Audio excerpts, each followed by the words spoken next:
Wetzel Homer was an American painter that focused most of his career on painting the ocean and shores.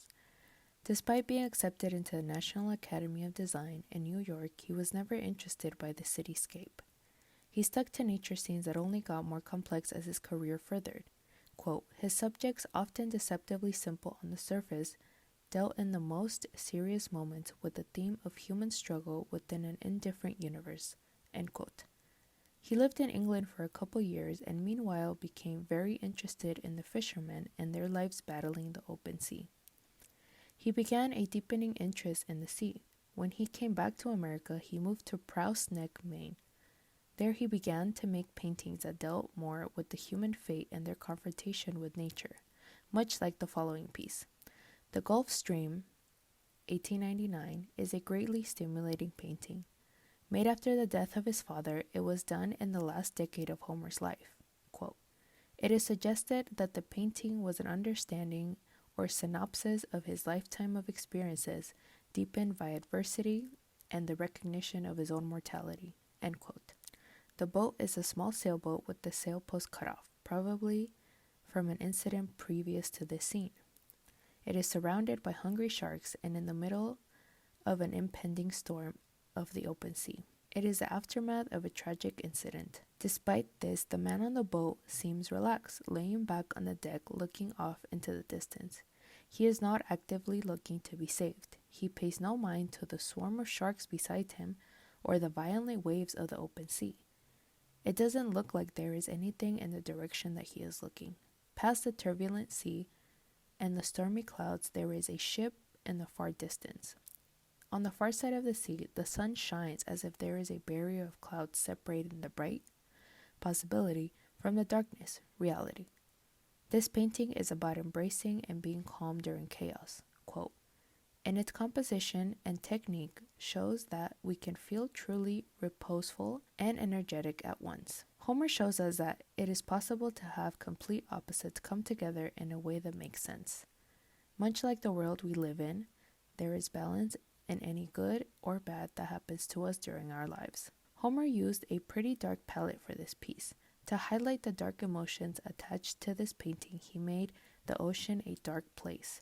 In the middle of the storm, there is a cloudy gray cast that desaturates the colors just enough to give the feeling of impending doom. There are spots of light spread through the scene.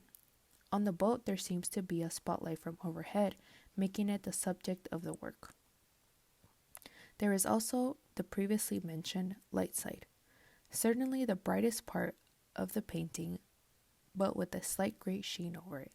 Right below this light side, there is a small white line as if creating its own horizon, defining it. The leading lines of this painting are very misleading. The tip of the boat and the nose of the most forward shark point us to the top left, perhaps to the ship in the far background. This suggests that perhaps the boat will end up drifting towards the salvation of the ship, but there is no telling how long it will be. On the other hand, the stare of the man and the nose of the shark right below the boat point us to the unseen right side of the painting. Here we don't know if there is another subject or just the vast, rough sea. Again, two opposites brought together for balance. Elio Vedder was an American painter that was a perfect pioneer of Romanticism. Romanticism emphasizes inspiration, subjectivity, and the primacy of the individual. Vedder's work was definitely a compilation of dreams and fantasies. Born from Dutch parents, he was raised in New York and studied art and humanities his entire life, although never formally since he didn't go to college. When he was young, he earned money drawing comic valentines and calisthenics books for Vanity Fair. He moved to Rome and permanently resided there, but made frequent trips back to the U.S. He lived through some important art movements like Cubism, but he was never interested in following or experimenting with them.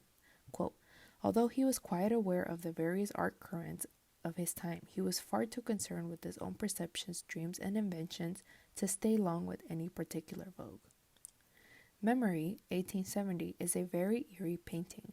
Despite the eeriness, it is not a scary painting. Quote, the crisp realism of the waves and beach contrasts with the soft vagueness of the face in the clouds. This is an interesting juxtaposition because of the inexplicable source of the face. There is nothing else in the painting that would indicate what or who the face is. It is not hunting or watching over anyone, just the sea. Something very similar happens to all of us when we are looking at clouds. We try to find shapes out of them, sometimes forcing our eyes to see something that is not there or seeing something that no one else does. This face in the clouds in the middle of the ocean seems to appear out of someone's forced perspective of a cloudy, oncoming storm. Quote, in a highly realistic style, he painted strange combinations of objects that often symbolize ideas and evoke a mood of sadness and mystery. End quote. One of the most interesting parts of the composition is the use of light. Vedder starts at the top with a bright spot of light that slowly transitions into the darkness and shape of the face. The darkness further transitions into nearly complete darkness at the horizon and begins to fade back into light as it continues to descend. Once reached the shoreline, we are back to almost complete light as we started. Light also seems to shape the face in the clouds. The sunlight looks as if it is being eclipsed by the giant cloud from which the face forms, as the face illuminates at certain parts. A similar gradient effect is applied to the colors in the painting. The colors at the top are very similar to the ones of the shoreline at the bottom, but in variant tones. The sea reflects the gradient of the darkness as well. From this effect, the light also acts as a leading lines in the work. The light from the shoreline leads the bottom of the painting into the center, leading us to the face. At the top, the light descends toward the center, again, leading us to the face. Another interesting aspect of the composition of this work is that Vedder could have decided to perfectly center the face in the center of the painting. Since it is a fantasy painting, there is no need to follow the rules of nature. The fact that the face is just above the horizon is something that makes this painting a bit unsettling and definitely more interesting.